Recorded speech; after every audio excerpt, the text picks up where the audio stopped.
So, welcome to Shanghai. Oh, sorry, boys. All getting photos. Welcome to Shanghai.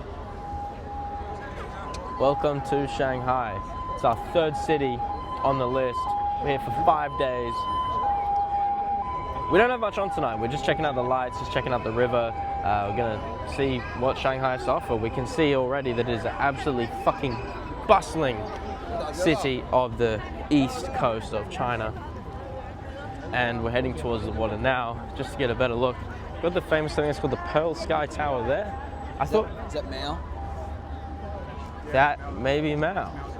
Mao Zedong, the goat. So, fuck the skyline, we're here to see something even more important. We're here to see my brother, born in 1901 to 1972, is his death. We got our brother Mao. Fuck the skyline.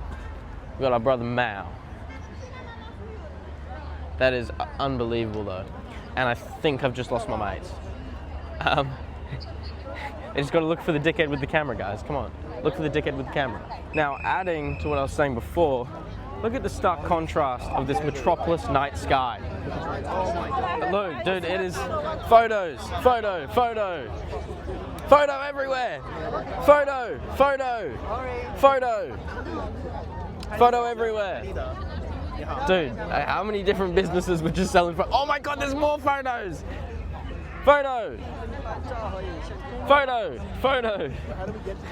Photos fucking everywhere. What? Look. Colonial. Metropolis night sky. Alright, we good? Yeah, bro. Okay, let's get the selfie now. I'll get on the ride. Alright. So now we're gonna head to the tower.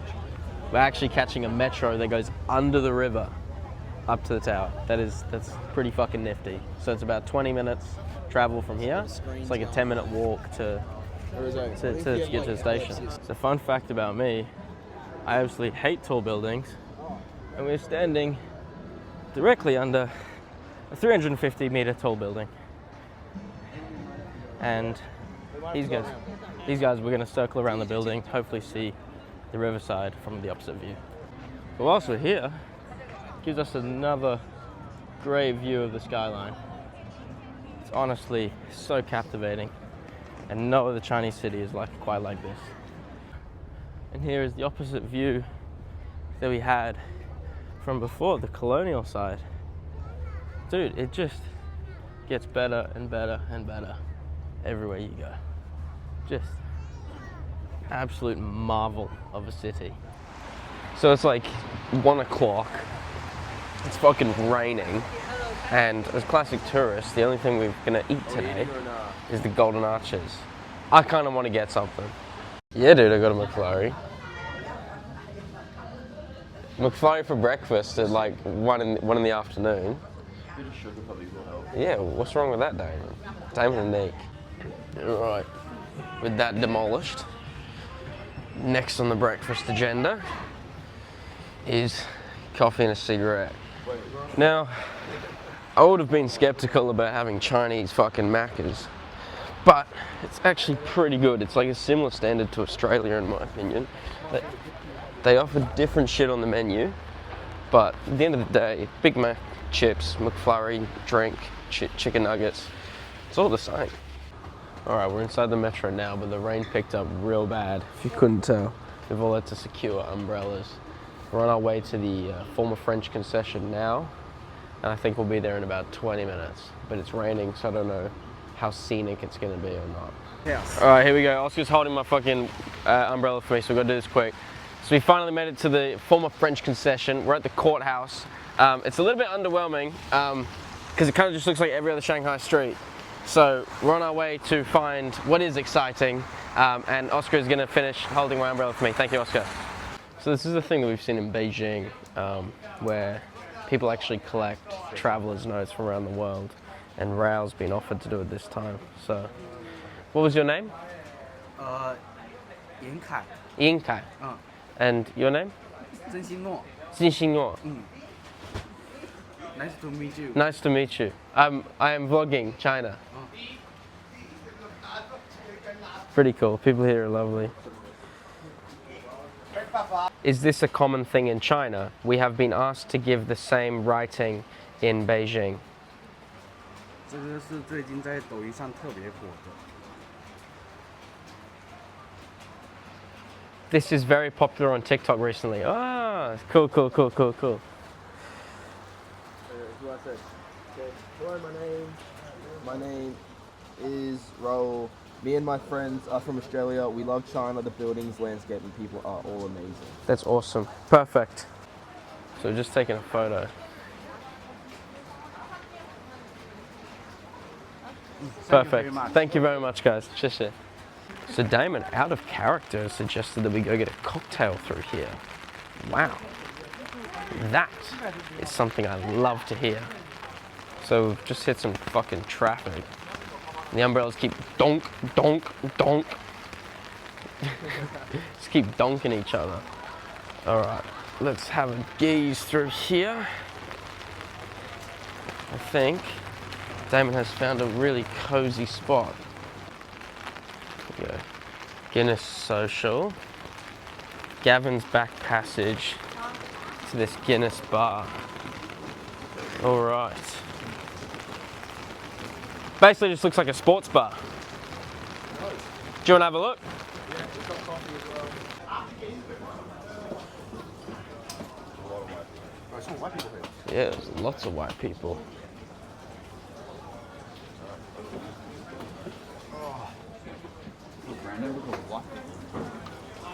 That's the comment made by all three people. And me now. Lots of white people. I do feel at home. Lots of expats. Lots and lots of expats. Basically full to the rim with white people. Thank you. Oh, they got our own. Split the Guinness. I got it. Do you want me to split that Guinness? Or do you want me to split the fucking... I'm going to let it sit for a bit. So I'm going to try and split the eye of this toucan right there. I'm going to try and split the eye. Okay. Good luck.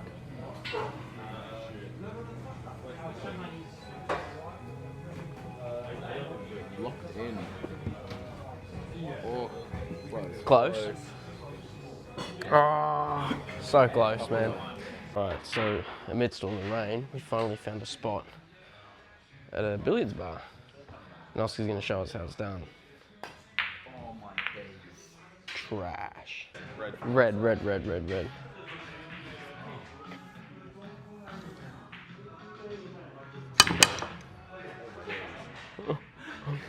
Is that even legal? That's not legal. Go Ray. Oh, 1 for 1, 1 for 1.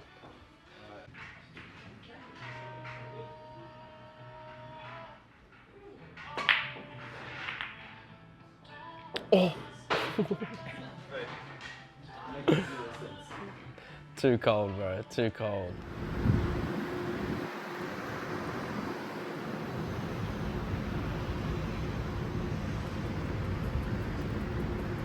So I'm not too sure I'm going to fit this chronologically because it's our last day in Shanghai before we fly to Xi'an tomorrow.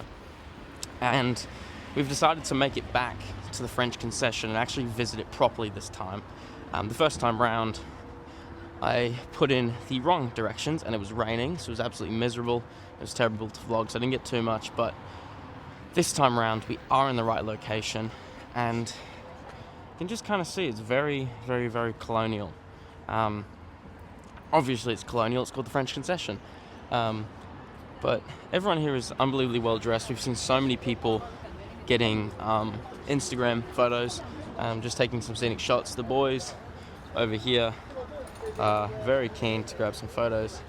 So it's a very beautiful place. Just to the left, Instagram photos.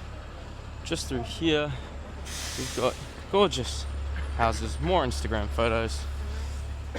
And I don't know where we're going from here. I think we continue this way. But yeah, it's not so busy. I mean, like there's no mopeds. Well, there are mopeds, but they're not out here to get you. They're not here to kill you. It's a very laid back area. Do a few shops, but oh, Oscar! It's all very colonial based. Lots of brick, lots of roof tile, very beautiful.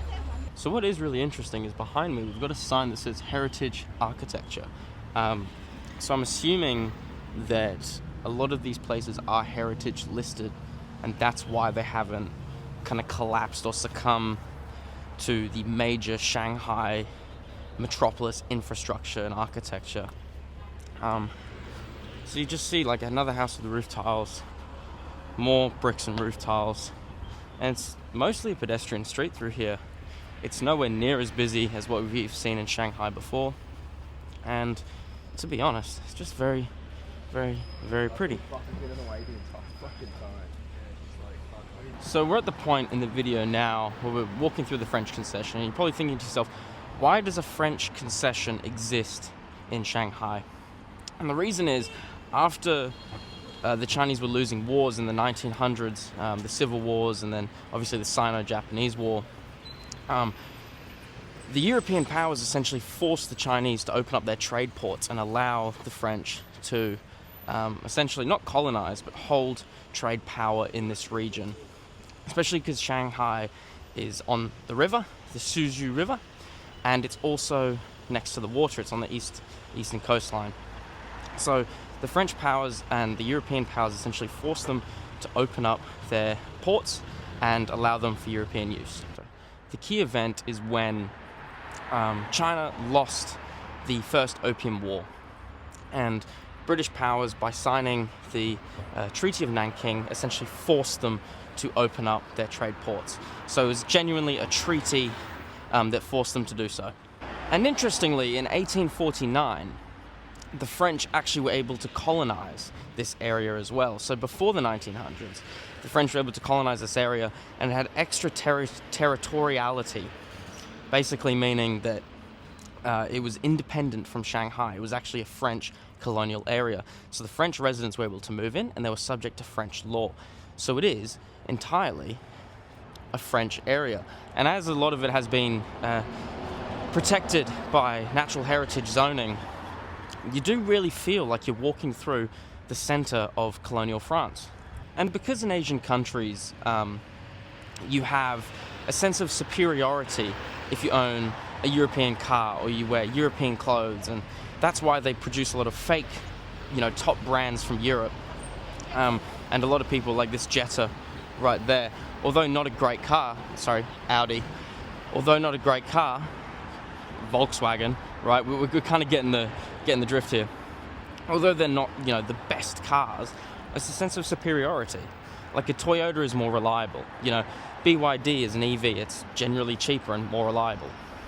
But these people do it for superiority, and that's why through here we have huge chains, which I haven't videoed yet, but there's huge chains of European clothes and European jewelry, and a lot of people are so well dressed. It's a zone of superiority within the Shanghai area.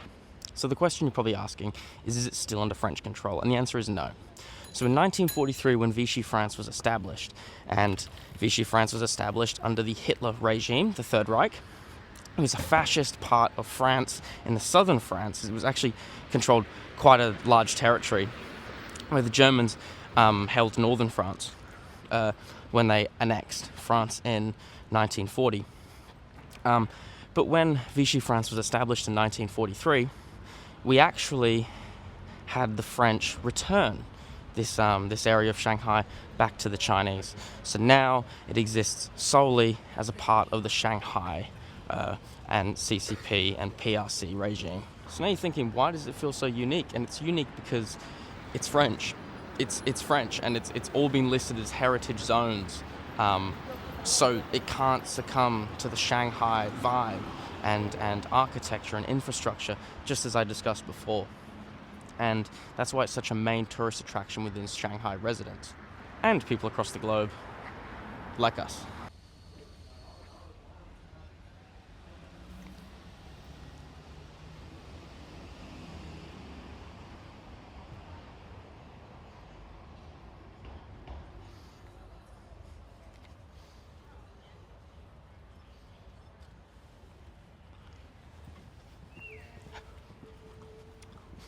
Just had to let a motherfucker get a few shots. Alright. My take on the French concession, to me personally, it kind of just looks like the same as everything else, except obviously a bit more nicer. Like, to me, I thought this was kind of like a rich neighborhood. Like, I didn't really see something I was like, oh my gosh, wow. But it just might be a me thing personally. Like, I still appreciate it. It's like very nice, like to look around and be like, wow, this is nice. But it's not something that I'd actively go out and really do again. Like, to me, it's just kind of like another nice neighborhood, yeah.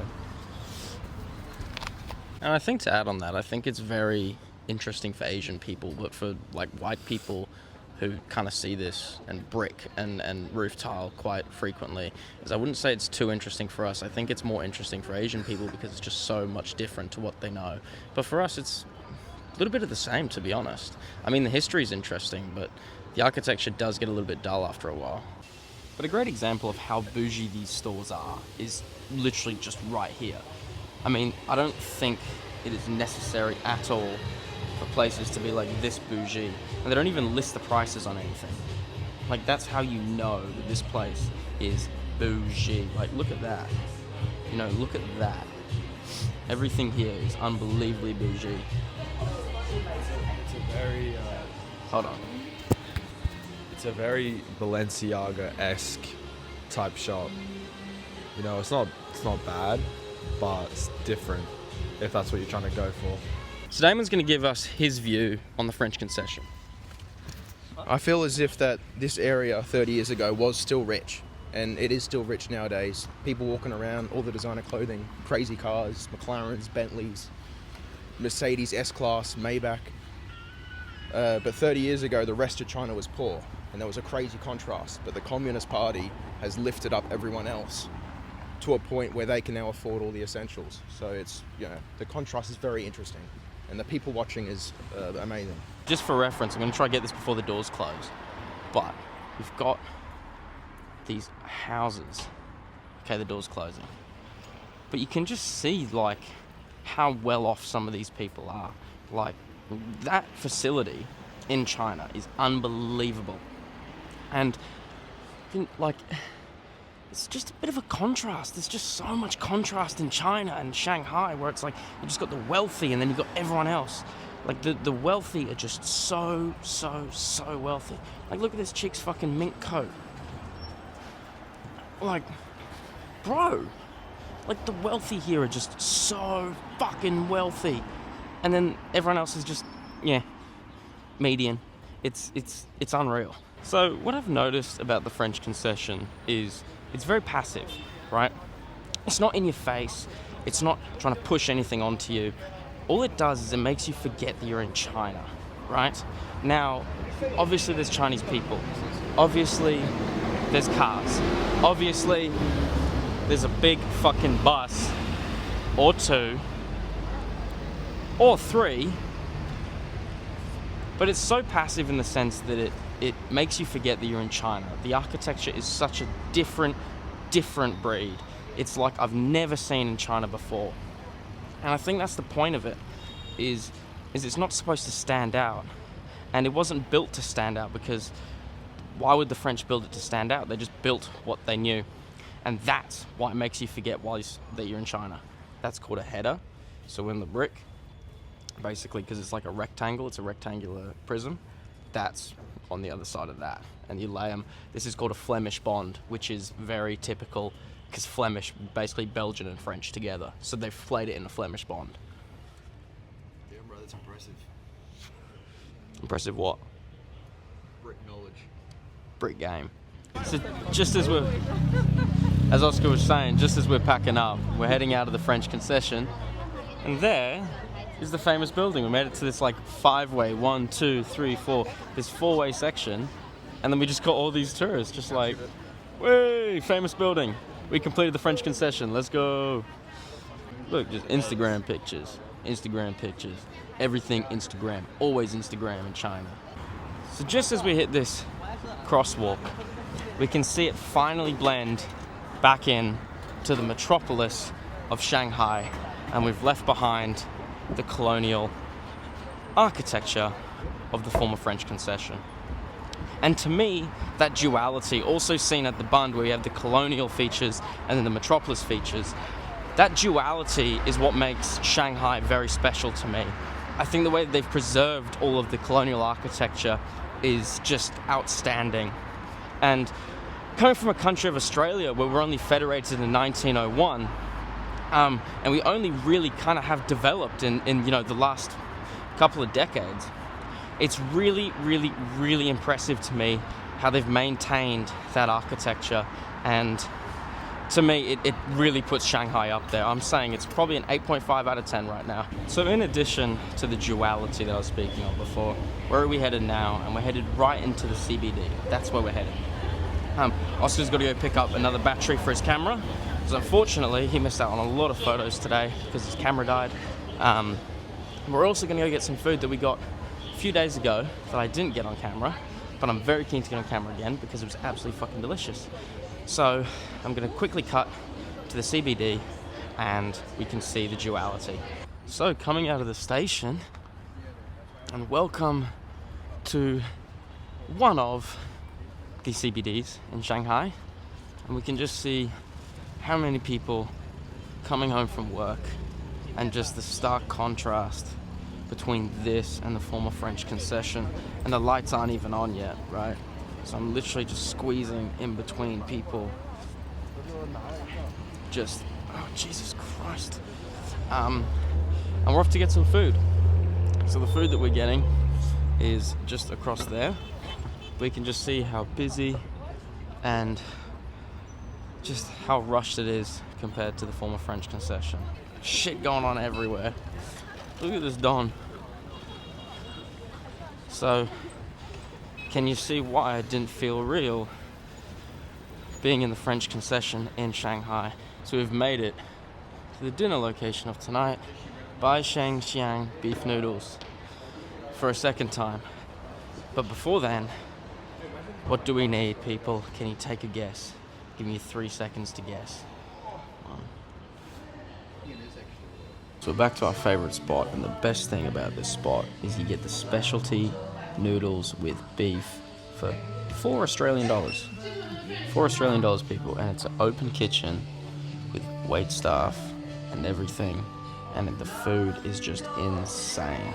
Waiting on Damon. Damon's on the 7th floor taking a piss, but when he comes back we'll order and I will show you the amazing food. So we got $1 Coke, $1 Coke, $1 Coke, $1.50 beer, dude. And the food arrives in less than 5 minutes. Just how insane is this feed for less than $6? Oh, you got extra. There we go. 4 main meals. Here we go, the last little bit. We've got our skewers. So all of this, all up, was less than $40. 40 fucking dollars. Oh, and we got more skewers. Unreal. But either way, I'm tucking into my food. I'm getting some of my extra beef in there, having my beer, and that's me for tonight. All right, so it's about 1:30 in the afternoon, and we are on our way to the largest indoor skiing and snowboarding facility in the world. It's about an hour away by driving, because it is right on the water. Hold on, this dude's just running past me. So it's about an hour away because it's right on the water and we're a little bit further inland. But yeah, let's see how we go. So we're just pulling up now. Just look how massive that is. That is humongous. So you can see you got the different ramps thing, with beginner, intermediate, and then the advanced. We're about to go rent our gear for like $20, which is already included in the ticket, which is real cheap compared to like Japan or places in Europe, like the Rockies in America. But anyway, we've got 5 floors. Oh, I just skipped out there, but there's 5 floors to go through, so very keen for that. But you guys want to get our gear on? All right, let's go. So boys, we keen?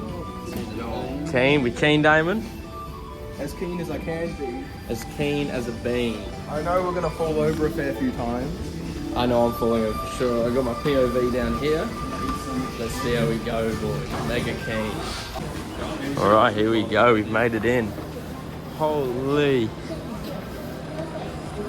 Holy. Dude, that looks insane. That is crazy. I'm definitely not doing the hardest one. That is insane. Holy shit, let's get a better I'm view. gonna play like slow-mo. Slow-mo yeet whilst doing it. Bro, that is crazy. Then you got the ski lifts. All right, let's get a snowboard and let's lock in. All right, boys. Who's ready? I'm ready. Damon, you ready? I'm not ready at all. I do not know how to fucking snowboard. I haven't been in the ski park or snow park, whatever the fuck you want to call it, since I was 4 years old. So I think I've got the lowest amount of experience here. No, I definitely never done this before. Yeah, I've never snowboarded, but I skied when I was 4 and I fucking nearly broke my nose. So, because I didn't know how to slow down. But anyway, we got some other Donnies joining us. So, oi, Raul just said hello. I think we dipped him.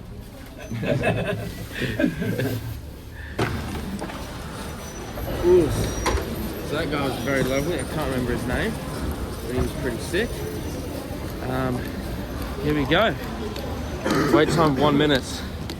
So we need to figure out which one is the beginner, and I don't even know how to get into the fucking snowboard. Oh, here we go. Just over there, everyone's setting up. So Oscar, tell me what you just said. We're doing the hard trail by accident. And why's that? The wrong chair. Look at Damon. Damon's locking in. What are you guys doing? You took the wrong thing up, Damon. You're taking the wrong thing up.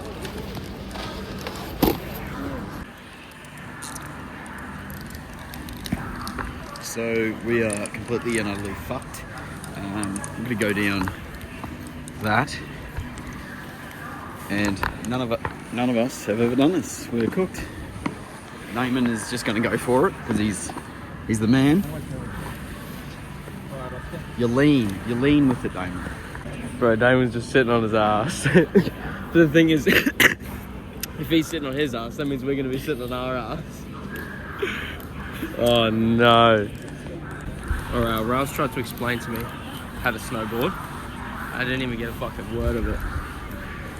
There's Oscar over there. Alright.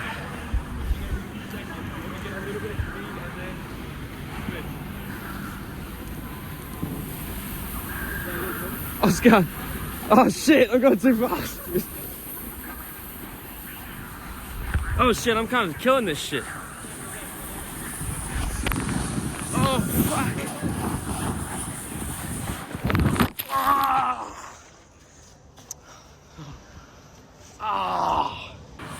Ah, fuck. Fuck. That was pretty lit though. I was going pretty quick.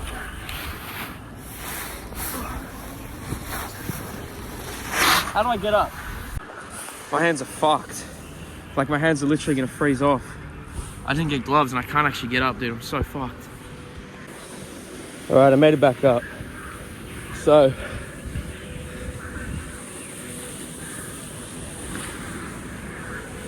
oh. Okay. Oh, it gets so steep. Oh, it gets so steep. And I see people falling. Oh. Oh no. Oh no. Oh fuck. Oh shit. All right, so we're all geared up this time.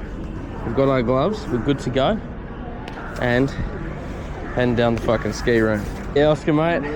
I'll see you later, brother. Yeah, mate.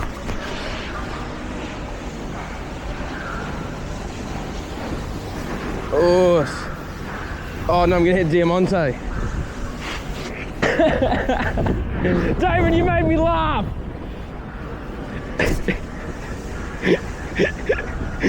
That's gonna be the best thing I've ever caught on camera. Oh, I hope I get it out. Oh, All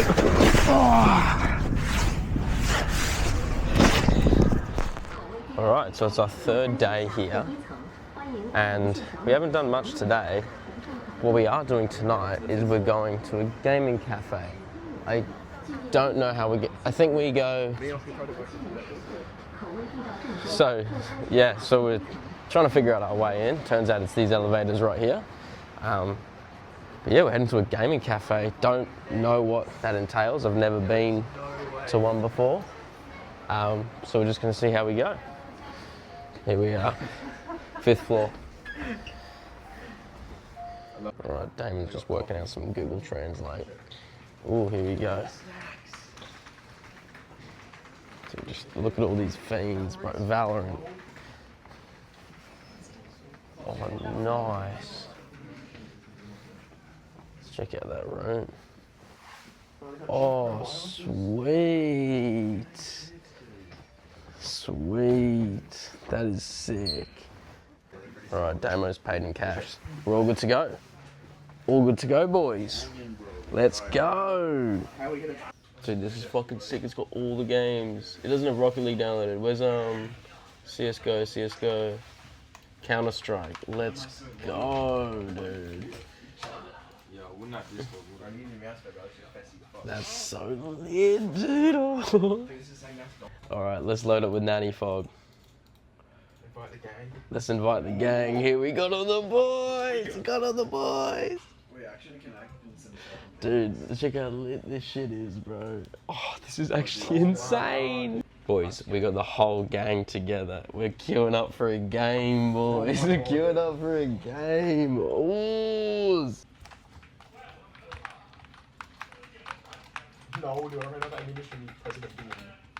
Apparently we're moving rooms to a better room. Oh, that is lit. That is sick. Alright, easy peasy lemon squeezy. So for those watching at home, we've upgraded to a seat, which is 4 times as powerful. The screen is 4 times as powerful for like an extra fucking, what was it, 5 yuan? For an extra $1 an hour. Dude, look at Damon. Damon locked in. Alright, let's go. Oh, bum.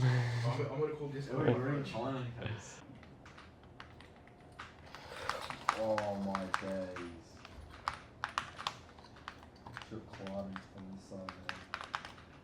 So there's nowhere we can smoke, so we've taken it to the bathrooms. There's a few cigarette butts on the floor, but it's absolutely piss ridden. It's fucking disgusting. But Rao, how do you rate the gaming cafe so far, G? Bro, keyboard, mouse, monitor, chairs, room, it's all fucking lit. It's fucking crazy. This fucking sword bench is actually really good.